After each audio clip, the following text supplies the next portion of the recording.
Satu hari ketika seorang ulama besar bernama Al-Imam Al-Faqih Abu Lais tengah berjalan-jalan di dekat kota Basrah, berkelumpulah sekelompok orang di dekat beliau. Mereka datang mengajukan satu pertanyaan. Imam, kami ingin bertanya. Di dalam Al-Quran itu Allah Subhanahu wa ta'ala menjelaskan, Ud'uni astajib lakum. Berdoalah kepadaku, aku akan jawab doamu. Mintalah kepadaku, aku kabulkan permintaanmu. Itu dan begitu janji Allah di dalam Al-Quran. Kami, kata orang-orang tadi, sudah lama berdoa kepada Allah. Tapi kenapa sampai sekarang doa kami ini belum dikabulkan? Katanya, Ud'uni astajib lakum. Kalau kamu berdoa, aku jawab, aku penuhi, aku kabulkan doamu. Itu janji Allah. Kami sudah lama berdoa pagi, sore, siang, malam. Nyatanya sampai sekarang doa kami belum dikabul-kabulkan. Ini bagaimana? Apa ayat Quran salah? Apa Tuhan lagi lempengan nggak denger?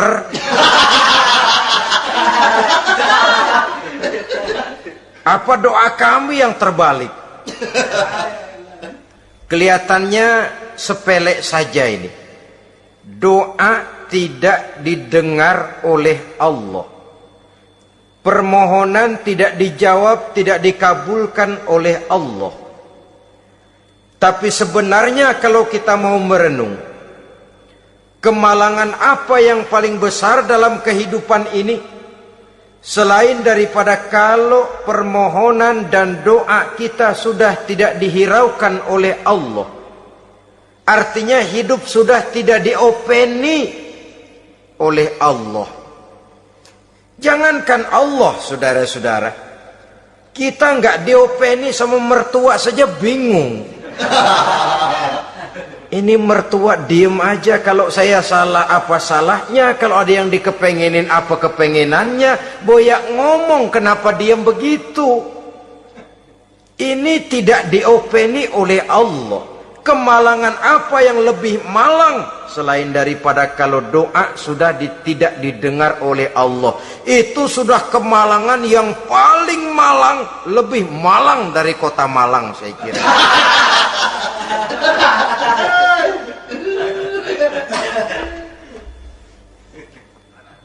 Menghadapi pertanyaan ini, Imam Al-Faqih Abu Lais senyum. Lalu beliau berkata, tuan-tuan, tahu kenapa doa tuan-tuan tidak dijawab, permohonan tidak dikabulkan? Allah sudah tidak memperdulikan tuan-tuan ini. Kami tidak tahu, Imam, maka kami bertanya. Begini, hati tuan-tuan itu mati. Dari hati yang mati, channel tidak nyambung kepada Allah. Dari channel yang putus tidak ada getaran strom, bagaimana akan timbul gejala? Hatimu mati, jadi pantas kalau doa tidak dikabulkan, permohonan tidak dipenuhi, doa tidak terjawab, hatimu mati. Saudara-saudara kaum muslimin, dari hati yang mati ini, getaran tidak akan sampai ke hadratullah azza wa jalla. Nah, ini juga satu penyakit yang kita sangat khawatirkan, yaitu apabila hati kita sudah mati selagi jasad masih hidup. Artinya, jadilah kita bangkai berjalan di hadapan Allah Subhanahu wa ta'ala. Sementara kita sangat disibukkan dengan menggali berbagai macam jenis obat penangkal penyakit zahir, dan kita kurang perhatian untuk mencari obat penangkal penyakit batin, yang kalau diserang penyakitnya menghancurkan kehidupan abadi di akhirat nanti. Perkembangan ilmu kedokteran nyata benar diikuti dengan perkembangan jenis-jenis penyakit. Makin maju ilmu kedokteran, makin modern penyakit. Ngerti juga rupanya itu penyakit. Dulu kita tidak kenal yang namanya AIDS. Kita tidak tahu yang namanya liver. Kita tidak kenal yang namanya stres. Paling yang banyak cika, masuk angin, dan sebagainya. Tapi baiklah, penyakit-penyakit batin yang menyebabkan hati menjadi mati, dan dari hati yang mati, doa tidak naik, tidak didengarkan oleh Allah Subhanahu wa ta'ala. Nah, kata orang-orang tadi, yang menyebabkan hati kami mati ini apa, Imam? Beliau menjawab, pertama, araftumullaha wa lam tu'tuhu haqqahu. Yang menyebabkan hatimu jadi mati, pertama, kamu kenal benar kepada Allah, tapi haknya untuk disembah, kewajibanmu untuk menyembah, tidak pernah kamu laksanakan. Bagaimana Allah tidak akan jauh dari kita kalau kita tidak akan mengadakan pendekatan kepadanya? Dan pendekatan kepada Allah hanya bisa kita tempuh melalui jalur kegiatan ritual ibadah.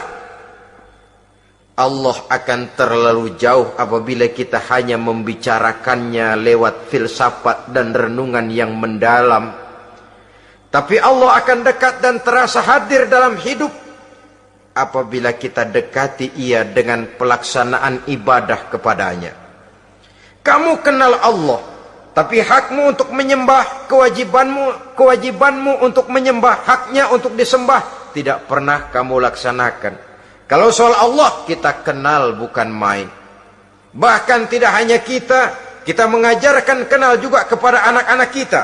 Kalau ditanya siapa pencipta matahari, bulan dan bintang? Allah. Siapa pencipta lautan, gunung, hutan belantara dan sungai-sungai? Allah. Siapa pencipta bumi, matahari dan sebagainya? Allah. Sembahyang apa enggak? Bagaimana nanti?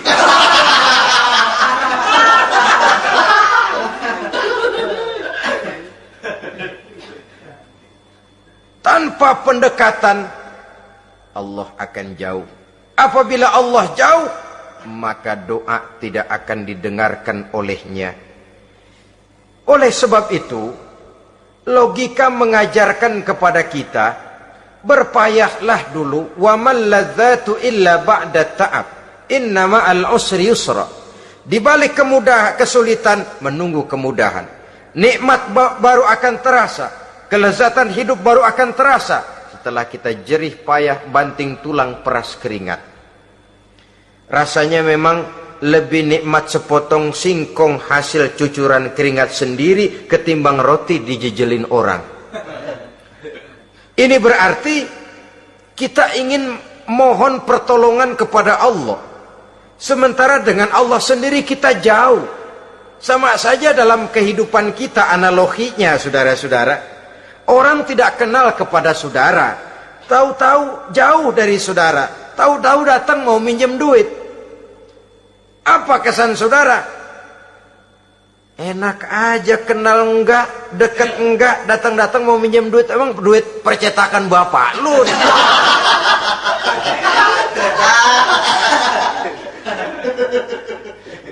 Sedangkan yang kita kenal, sedangkan yang kita bertemu tiap hari, sedangkan yang sering datang ke tempat kita, kalau satu saat dia pinjam duit, toh kita kadang-kadang masih mikir. Apalagi datang nggak pernah, berkunjung nggak pernah, ngobrol nggak pernah, apalagi kenal juga nggak pernah, datang-datang mau minta, macam apa? Datang nemuin Tuhan setahun 2 kali, Idul Fitri, doang Idul Adha, doa cerewet banget, apa itu? Apa aja diminta.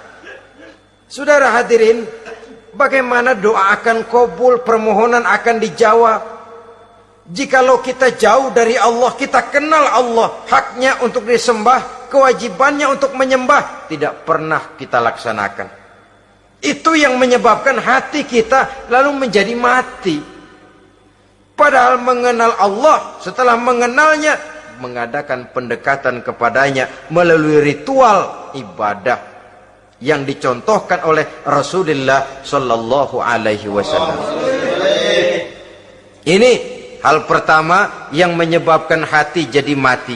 Kamu terlalu kenal Allah tapi tidak pernah menyembah kepadanya. Sama aja orang kerja kagak, habis bulan mau minta gaji. Karena kita jitak kepalanya. Macam apa? Kerja enggak, tahu-tahu datang mau minta gaji. Kerja dulu yang baik, habis bulan baru enggak diminta pun memang sudah ada jatahnya. Ibadah dulu kita kepada Allah. Soal Allah memberikan karunia kepada kita, itu hak Allah. Apabila kita dekat dengannya, ibadah yang kita laksanakan benar, karunia itu akan datang kepada kita.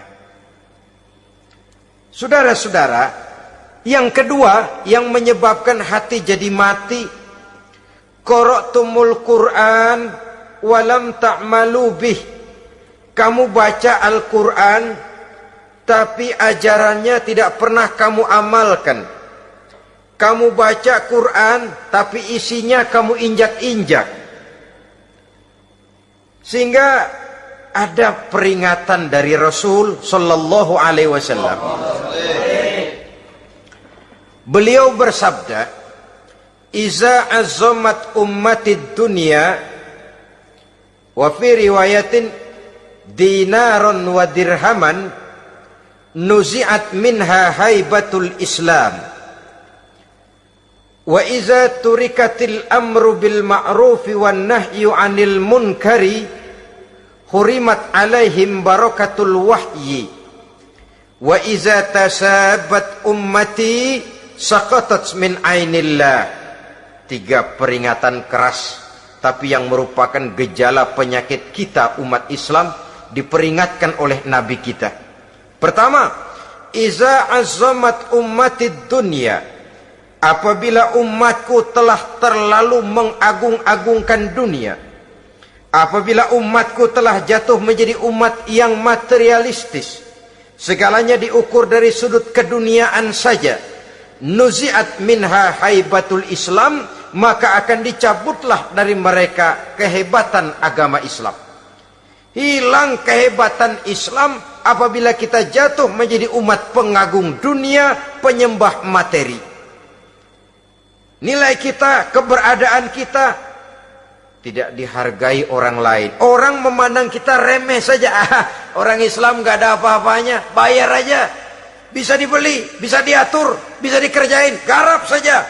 Nuzi'at minha haibatul Islam, hilang dari mereka kehebatan Islam ini.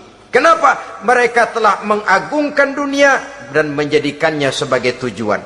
Padahal dunia cuma alat, materi cuma alat, harta cuma alat. Yang kedua, wa iza turikatil amru bil ma'rufi wan nahyu 'anil munkari hurimat 'alaihim barakatul wahyi. Apabila telah ditinggalkan amar ma'ruf dan nahi munkar, maka hilanglah keberkahan wahyu. Ini yang ada hubungannya dengan masalah kita. Kita baca Quran, kita tidak amalkan isinya. Bagaimana hati tidak jadi mati? Amar ma'ruf dan nahi munkar ditinggalkan orang, hilang keberkahan wahyu. Pada saat itu boleh jadi Quran ada, tapi cuma tinggal tulisan saja. Islam ada, cuma tinggal sekedar nama saja. Diseminarkan, disemposiumkan, dimuktamarkan, tapi tidak dijabarkan dalam kehidupan sehari-hari. Apabila amar ma'ruf dan nahi munkar telah ditinggalkan orang, hilang keberkahan Quran itu. Akibatnya apa?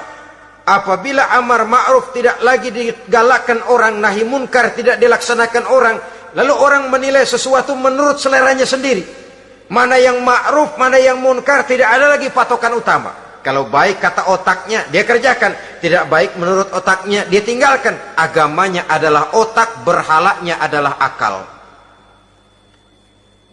Akhirnya umat kehilangan pedoman. Tidak lagi jelas mana batas yang ma'ruf, mana batas yang munkar. Dalam kondisi sedemikian, akhirnya akan terjadi penjungkiran nilai. Paling celaka nantinya, yang ma'ruf malah dianggap munkar, yang munkar malah menjadi ma'ruf.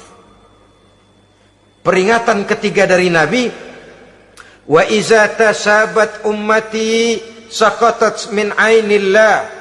Apabila umatku sudah saling berbantahan, apabila umatku sudah saling caci memaki, saqatat min ainillah, jatuhlah mereka dalam pandangan Allah Subhanahu wa taala. Hilang wibawa umat yang sudah saling mencaci maki, saling menjatuhkan, saling gasak, gesek, gosok. Justru agama menganjurkan kita ini saling asah, asih, asuh. Kadang yang kita praktekkan, kita ini saling gasak. Yang kedua, saling gesek. Yang ketiga, saling gosok. Gasak, gesek, gosok. Kacau kita ini. Saling gasak, menjegal kawan seiring, menggunting dalam lipatan. Saling gosok, fitnah sana, fitnah sini. Saling gesek, sikut kiri, sikut kanan. Tidak peduli orang lain luka dan sebagainya. Yang penting dia bisa nangkring. Jatuh kita dalam pandangan Allah apabila umat sudah saling mencaci maki. Maka kita kembali kepada persoalan, hal kedua yang menyebabkan hati jadi mati, qara'tumul Qur'an walam ta'malu bih. Kita baca Al-Quran, tapi ajarannya nyaris tidak kita amalkan di dalam kehidupan kita. Akibatnya, hati lalu jadi mati. Itu yang kedua. Yang ketiga, yang menyebabkan hati jadi mati dan doa tidak terjawab, idda'aitum annakum min ummati Muhammadin sallallahu alaihi wasallam walam ta'malu bisunnatihi. Kamu mengaku, kamu memproklamirkan diri sebagai umatnya Nabi Muhammad, tapi sunnahnya tidak pernah kamu amalkan. Malahan perkembangan paling akhir, bukan saja tidak mau mengamalkan sunnah, malah mengingkari sunnah. Inna lillahi wa inna ilaihi raji'un. Oh, Nabi Muhammad itu manusia biasa seperti kita. Sebagai manusia dia bisa salah. Dan ternyata hadis banyak yang palsu. Yang otentik cuma Quran. Selebihnya adalah sejarah. Tidak ada itu sunnah. Langsung saja kepada Quran. Oh, hadis itu bukan sumber hukum. Oh, tidak perlu mengamalkan sunnah. Saudara-saudara kaum muslimin, mengaku kita umat Nabi, tapi sunnahnya kita campakkan, tidak kita amalkan. Setelah tidak kita amalkan, kita campakkan. Setelah kita campakkan, kita ingkari pula. Inna lillahi wa inna ilaihi raji'un. Bagaimana hati tidak jadi mati? Kalau siang malam kita memproklamirkan diri sebagai umat Nabi Muhammad, sementara sunnahnya kita campakkan, kita abaikan, dan kita ingkari dia, sunnah itu. Padahal jikalau sekarang kita mengenal Islam, jikalau kita sekarang mengerti halal haram, tahu hak batil, bisa memilah dan memilih antara yang ma'ruf dengan yang munkar, itu utamanya adalah karena jasa Nabi Muhammad SAW, yang dari generasi ke generasi dilanjutkan oleh para sahabat, oleh tabi'in, oleh tabi'it tabi'in, terus oleh para ulama-ulama sampai kepada kita sekarang ini. Walaupun beliau hanya berfungsi sebagai penyampai, tapi kepribadiannya dijadikan model oleh Allah Subhanahu wa taala di dalam kita melaksanakan kehidupan beragama. Bahwa beliau manusia seperti kita, memang dalam arti unsur biologisnya ya manusia, punya darah, punya daging, punya hati, punya perasaan, bisa sedih, bisa gembira. Tetapi beliau itu termasuk basyarun la kal basyar, Manusia yang tidak seperti manusia pada umumnya, punya spesifik, dan itu wajar sebagai seorang Rasul pilihan Allah, apalagi merupakan Rasul pilihan dari sekian puluh pilihan. Bahwa jamrud itu batu memang, tapi nilainya kan berbeda dengan batu kolar. Satu truk batu kolar dengan barangkali segenggam batu jamrud, nilainya tentu jauh lebih mahal batu jamrud. Kalau soal batunya, sama batunya, tapi nilainya berbeda karena esensinya berbeda. Kita manusia, Nabi Muhammad juga manusia, sama manusianya memang, tapi kualitasnya, nilainya tentu jauh panggang daripada api. Itu sebabnya Allah menjadikan beliau sebagai model. Laqad kana lakum fi rasulillahi uswatun hasanah. Di dalam diri Rasul itu terdapat contoh teladan yang sangat baik bagi kita. Oleh karenanya, pada pertemuan kali ini, apabila kita konsekuen mengaku umat Nabi Muhammad, marilah konsekuen juga menegakkan sunnahnya. 3. Yang keempat, yang menyebabkan hati jadi mati dan doa tidak terjawab, akaltum ni'mata rabbikum walam tashkurulah. Tiap hari kamu makan nikmat Tuhanmu, tapi kamu tidak pernah mau bersyukur kepadanya, kepada Allah subhanahu wa ta'ala. Nikmat Tuhan kita doyan banget, tidak pernah sehari dan sesaat pun terlepas diri dan hidup ini dari nikmat-nikmat yang diberikan Allah. Sejak kita bangun tidur sampai tidur kembali, bahkan tidur itu sendiri, di pasar, di sawah, di kantor, dimanapun kita berada, nggak pernah nikmat Allah berhenti. Hidup kita dalam alam diberikan segala fasilitas untuk menunjang kehidupan. Nggak pernah Allah pasang pajak matahari, nggak pernah Allah pasang pajak gas udara. Nikmat-nikmat yang banyak itu tiap hari kita kecap, tiap hari kita nikmati, tapi kita tidak pandai bersyukur. Padahal Allah memberikan peringatan keras dalam hadis qudsinya, man lam yashkur ala na'mai walam yasbir ala balai falyakhruj min tahti samai wal yatlub rabban siwaya. Siapa yang tidak mau bersyukur terhadap nikmat yang aku berikan kepadanya dan tidak mau bersabar terhadap ujian yang aku berikan kepadanya, silahkan keluar saja dari kolong langit ini dan cari Tuhan selain aku. Diusir oleh Allah. Kalau orang tidak mau bersyukur terhadap nikmat yang aku berikan dan tidak mau bersabar terhadap ujian yang aku timpakan, keluar dari kolong langitku, keluar, cari Tuhan selain aku. Diusir. Lah yang ngusir Allah. Anak sekarang bilang mau ke Menong.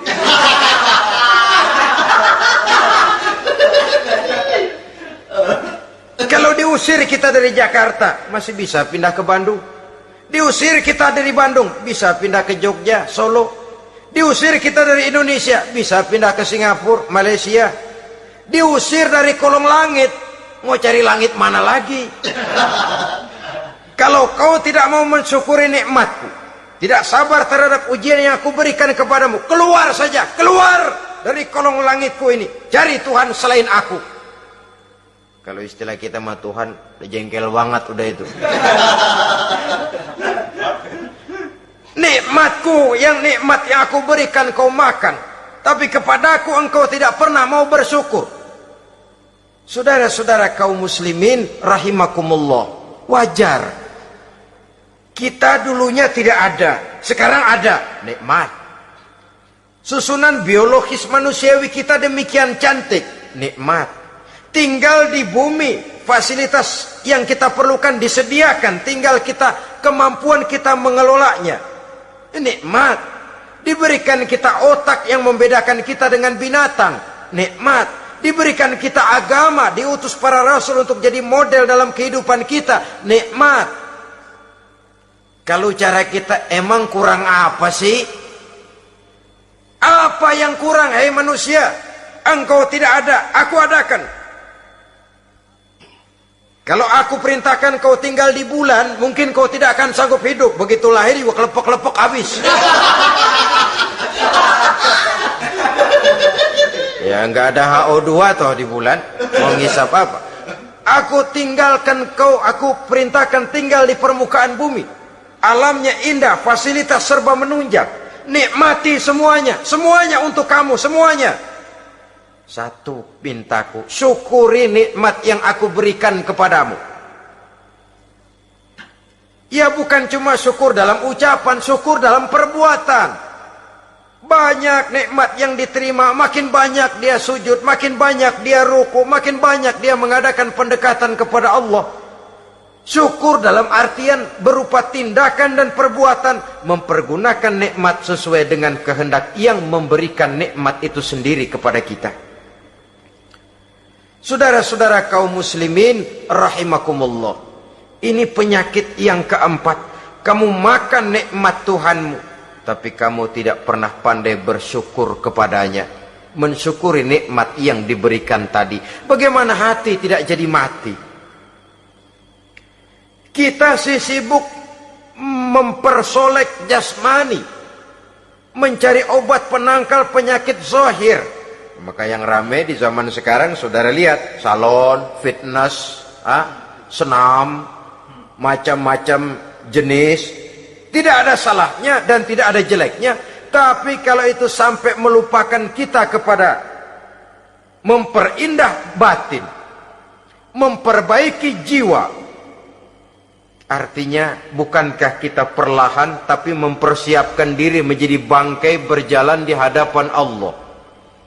Dengan operasi plastik, yang pesek jadi mancung, yang sipit jadi belok, kulit keriput jadi kencang, pipi terlalu cekung bisa dibikin, bisa diatur. Saudara-saudara, tapi kalau hati yang rusak, jiwa yang rusak, kemana lagi kita akan berobat kalau bukan kepada agama? Maka hati itu jadi mati apabila kita selalu memakan nikmat Allah dan tidak pandai mensyukuri nikmat itu. Dari hati yang mati tidak akan ada getarannya. Oleh sebab itu doa tidak terjawab. Selanjutnya yang menyebabkan doa tak terjawab dari sebab matinya hati, qultum annal mauta haqqun wa lam tasta'iddu lahu.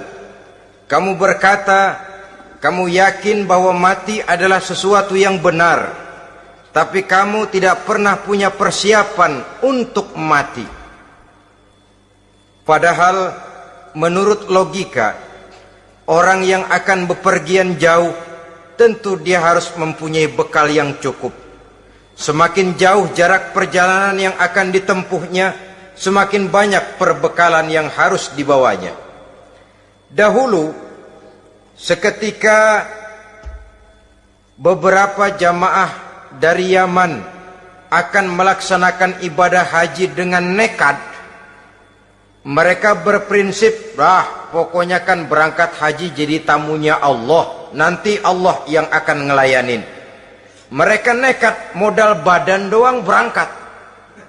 Diadukan kepada baginda Rasul, lalu turun peringatan dari Allah, wa tazawwadu fa inna khairaz zadi taqwa. Jangan begitu, bawa bekal, sesungguhnya bekal yang paling baik adalah takwa. Bahwa berangkat dengan bekal takwa itu bekal yang paling utama. Tapi bekal-bekal yang lain pun jangan diabaikan. Kalau kita akan berangkat untuk tujuan yang baik, bekal yang paling utama memang takwa. Tapi tidak berarti harus mengabaikan bekal-bekal yang lain. Begitulah, semakin jauh perjalanan yang akan kita tempuh, semakin banyak bekal yang harus kita hadapi. Kalau saudara mau pergi ke Surabaya, tidak membawa bekal kemudian berani berangkat, rasanya sih saya pikir itu bukan berani, nekat namanya. Sama saja orang belum pernah sembahyang mati. Nekat tuh orang. Berani amat. Belum berbuat kebaikan barang sedikit pun sudah mati. Nekat namanya itu. Sama saja tadi, nggak bawa bekal apa-apa berangkat ke Surabaya. Sampai Surabaya belum tentu, sengsara udah jelas. Belum punya bekal yang baik sudah mati. Sampai ke surga belum tentu. Tapi kebelangsak dan sengsara, rasa-rasanya pasti itu. Oleh karena itu, kalau kita yakin mati sesuatu yang benar, sesuatu yang pasti datang menimpa, maka hendaklah kita mempersiapkan bekal. Kemudian idda'aitumun najata minan nar wa ramaitum fiha anfusakum. Kamu memproklamirkan diri ingin selamat dari neraka, tapi kamu lemparkan dirimu ke dalam neraka. Bagaimanapun bajingannya bajingan, kalau ditanya ente mau masuk neraka enggak? Jawabannya pasti enggak. Itu pasti. Perbuatannya sendiri yang melemparkan dirinya ke dalam neraka. Membiarkan dirinya berlarut-larut, bertimbun-timbun dalam dosa dan kesalahan. Dan tidak akan ada niatan untuk memperbaiki diri. Hanyut di meja judi, habis ditelan minuman keras, fitnah sana, fitnah sini, hasud sana, hasud sini. Padahal mulutnya ingin selamat dari neraka. Perbuatannya malah melemparkan dirinya ke dalam api neraka. Tidak ada orang yang lebih sayang kepada diri kita selain kita sendiri. Dan menyayangi diri itu tidak cuma dengan memandikannya sehari 3 kali, memakaikannya parfum dengan segala macam merek, memakai sabun yang wangi-wangi, minyak yang harum-harum. Lebih daripada itu, jaga dan sayangi diri. Jangan jatuhkan dia ke dalam perbuatan-perbuatan yang bisa menjerumuskan diri itu ke dalam neraka. Kemudian disambung oleh Imam Al-Faqih Abu Lais yang menyebabkan doa tidak terjawab karena hati mati. Idda'aitum dukhulal jannah walam ta'malu laha. Kamu ingin masuk surga, tapi kamu berat mengamalkan perbuatan yang bisa menyampaikan kamu ke surga. Semua kita kalau ditanya mau masuk surga, mau. Tapi jarang yang berlomba melakukan perbuatan-perbuatan yang bisa menyampaikan kita ke surga. Kemudian yang terakhir kata Imam Al-Faqih Abu Lais, dafantum mautakum walam ta'tabiru laha. Kamu menguburkan orang yang mati di antara kamu, tapi kamu tidak bisa mengambil iktibar, tidak bisa mengambil pelajaran dari mayit yang jenazah yang kau kuburkan itu. Mestinya kan nguburin orang tuh membuat sadar. Iya, kalau sekarang saya baringkan di liang lahat, menghadap ke arah kiblat, bantalnya tanah, setelah itu ditutup dengan papan, lalu ditimbun dengan tanah. Iya, sekarang giliran dia. Giliran saya, entah besok, lusa, bulan depan, tahun depan, tapi pasti mengubur mayat, mengubur jenazah, tapi tidak bisa mengambil iktibar dari yang dilaksanakannya itu. Ini merupakan penyakit-penyakit batin yang merupakan handicap, yang menimbulkan jarak antara kita dengan Allah Subhanahu wa ta'ala. Pantas kalau itu semua ada pada diri kita, hati jadi mati. Dari hati yang mati, doa tidak akan tembus. Kita tidak lagi akan diperdulikan oleh Allah Subhanahu wa ta'ala. Dan itu sekali lagi kemalangan yang terbesar dalam kehidupan kita. Bagaimana jalan keluarnya? Pertama, memperbaiki batin kita, menyelamatkan diri daripada penyakit-penyakit yang bisa mematikan hati seperti yang sudah saya sebutkan tadi. Yang kedua, berdoa dengan adab, sehingga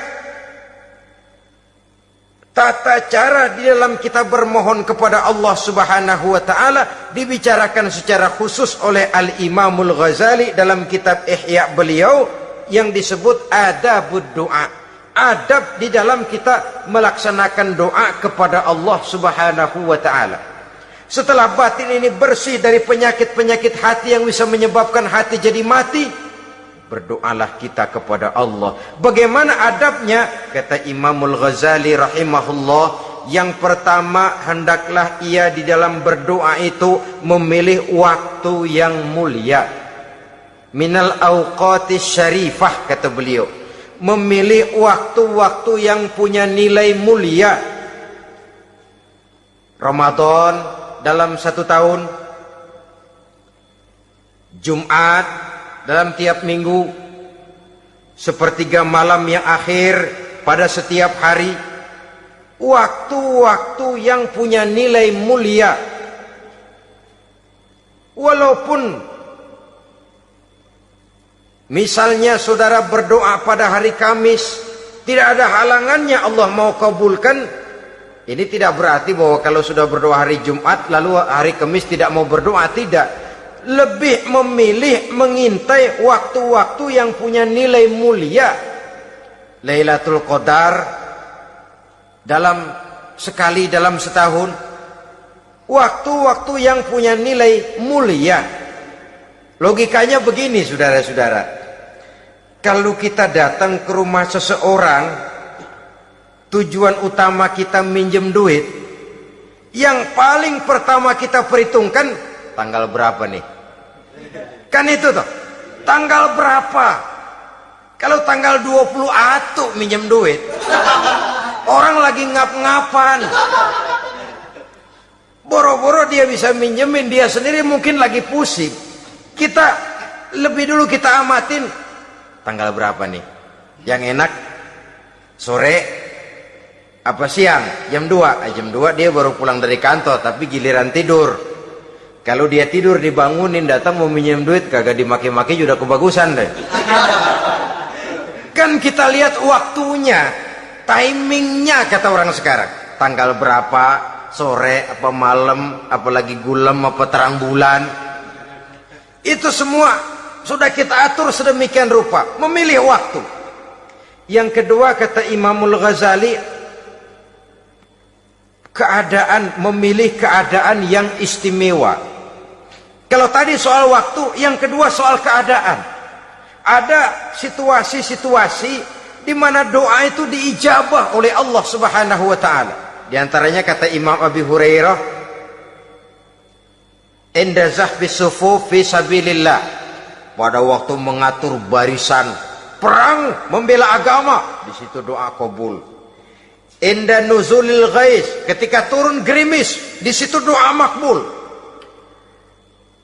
Inda iqamis shalah, ketika salat mau didirikan, riwayat lain bainal azan wal iqamah, antara azan dan qomat, di situ doa makbul. Itu memilih keadaan-keadaan. Kemudian yang ketiga kata beliau, berdoa menghadap kiblat. Ya, apa kalau doa madhab mudik Tuhan gak tahu? Tahu. Tuhan gak dengar? Dengar. Cuma lebih etis. Lebih etis kalau kita berdoa menghadap ke arah kiblat. Saudara-saudara kaum muslimin rahimakumullah. Yang keempat, hifdzus saut, menyederhanakan suara. Tidak terlalu keras, juga tidak terdengar orang lain, apalagi kalau doa kita diaminkan oleh orang lain. Tidak usah terlalu keras. Kenapa? Karena Allah yang kita meminta kepadanya bukan zat yang tuli, bukan zat yang buta, bukan zat yang tidak dengar, bahkan Dia Maha dengar. Juga tidak terlalu seperti orang berbisik-bisik, apalagi kalau doanya doa bersama-sama. Tapi kadang-kadang terdorong oleh husnuzon dari para makmum saja. Tidak peduli apa yang dibaca oleh imam, yang kedengaran cuma amin aja gerengan. Amin, amin, amin, amin, amin, amin.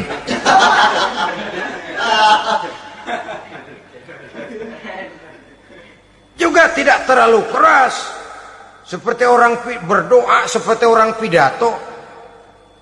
Saudara-saudara kaum muslimin rahimakumullah. Yang kelima, alla yatakallafa saja' fid du'a. Dalam berdoa, kalau istilah kita, jangan nyelongcong. Suja' ini menunjukkan sikap berani kepada Allah. Misalnya ada orang berdoa, ya Allah ampunilah saya kalau engkau mau. Kalau Allah mau.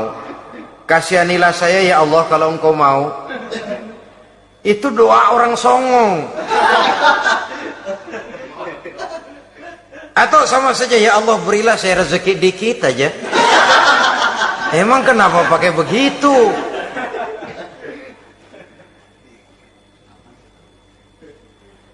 Allah yatakallafa saja' fid du'a. Yang keenam kata Imamul Ghazali, at-tadarru' wal khusyu'. Dengan tadarru' dan khusyuk, dengan sikap tawadu, benar-benar ya seperti kita lah kalau datang memang menghajatkan pertolongan dari seseorang, segala action kita atur supaya hajat kita itu kabul, kan begitu. Kadang-kadang istilah orang kalau perlu ngesor mah ngesor dah, yang penting permintaan dikabulkan, gitu saja.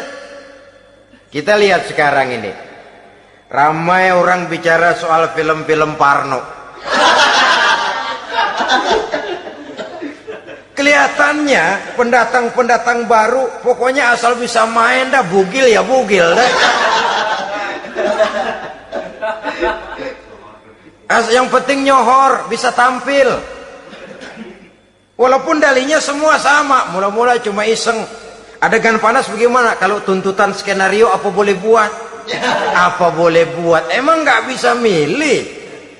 Setelah film beredar baru saya juga jijik ngeliat, ilah tadi kemana waktu bikin? Udah jadi baru jijik, bikinnya merem memang itu.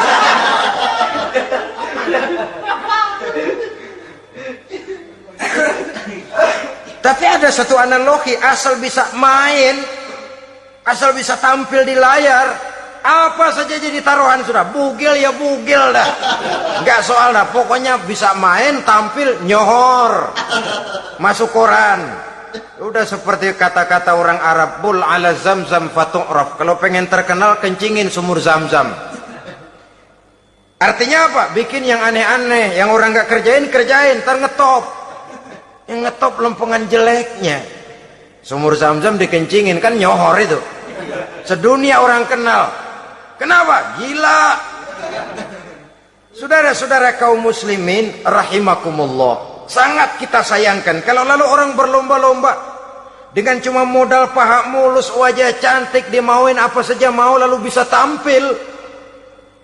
Akibatnya yang jadi korban adalah anak-anak kita. Disuguhi tontonan-tontonan yang meracuni jiwa mereka. Walaupun akibatnya barangkali ya lain, seperti band orkes dengan film memang akibatnya tidak langsung ya. Kalau band orkes akibatnya langsung, dia bisa berantem di tempat lokasi. Film orang nonton tahu dia di tempat itu, bukan di tempat itu dia praktek, pulang jadi pikiran dia. Tadi serem ya. Ntar kalau udah kesempatan kita praktek. Ntar ngancemnya itu yang gak enak. Tapi yang saya analogkan dengan persoalan kita, tingkah pola artis apapun dilakukan asal bisa main. Nah itu tuh, asal dapat kesempatan acting. Dalihnya ya tuntutan skenario lah, iseng lah, macem-macem lah. Tapi yang jelas satu target, saya harus dapat kesempatan main. Untuk sampai ke situ, cara apa saja harus saya tempuh.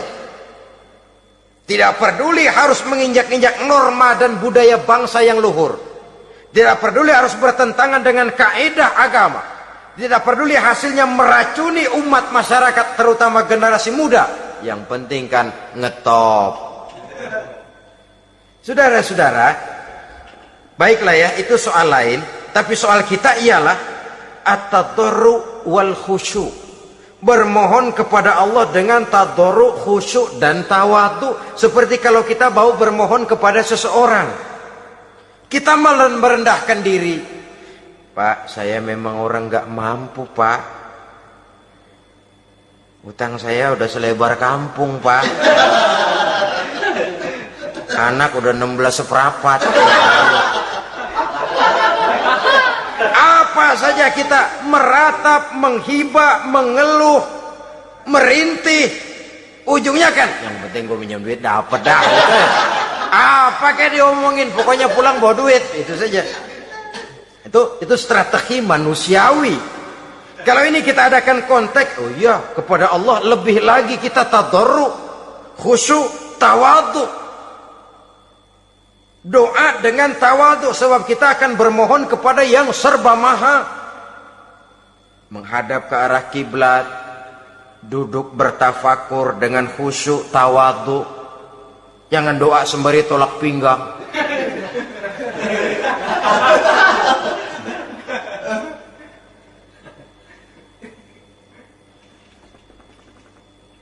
Yang ketujuh, kata Imamul Ghazali, ayyujzimad du'a wa yuqina bil ijabah. Hendaknya dia menjazamkan doanya itu dan yakin bahwa doanya akan dikabulkan oleh Allah. Sebab kata Nabi, innallaha la yaqbalu du'aan min qalbin ghafilin lahin. Allah subhanahu wa ta'ala tidak akan menerima doa dari hati yang lalai dan main-main. Doa ke orang ogah-ogahan.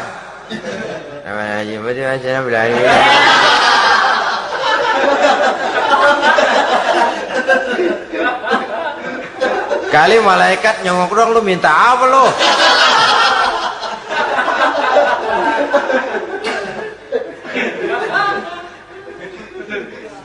Seperti tadi itu, kita datang mau minjem duit sama orang, ngomongnya ogah-ogahan. Minjem duit dikasih syukur, enggak ya udah. Ya enggak dah, enggak dikasih sudah. Kenapa? Mintanya begitu, enggak serius dan enggak yakin bahwa doanya akan dikabulkan. Kalau kita sudah punya keyakinan, jangan-jangan doa saya enggak diterima Allah. Enggak. Ana, kata Allah, ana inda zanni abdi bi. Aku sih bagaimana menurut sangka hambaku kepadaku saja. Kalau sangkanya baik, aku baik. Kalau sangkanya doanya dikabulkan, aku kabulkan.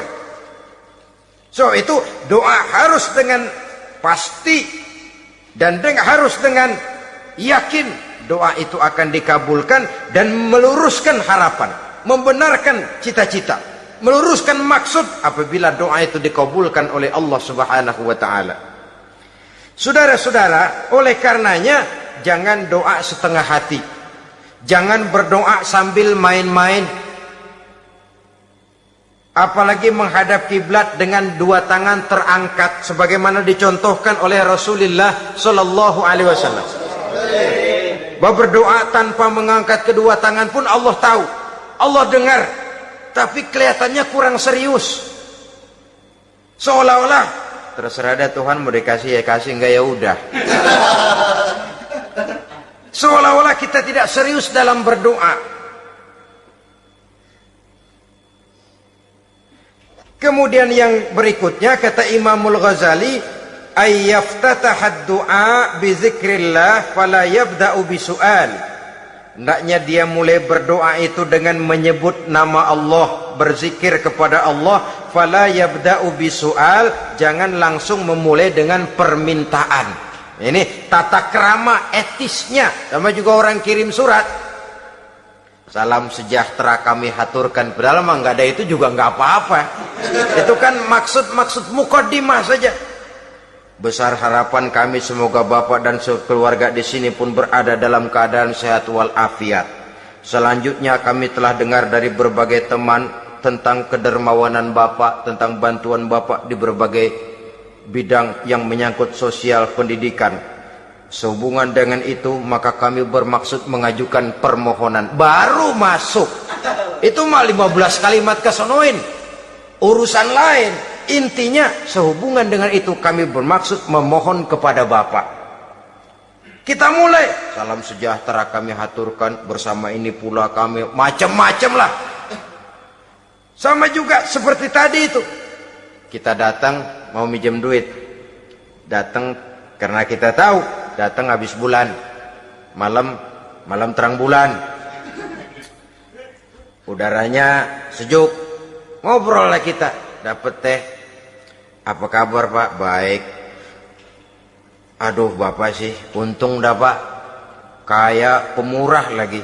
Saya tahu Bapak banyak nyumbang di mana-mana. Di Angon aja tuh orang di Angon.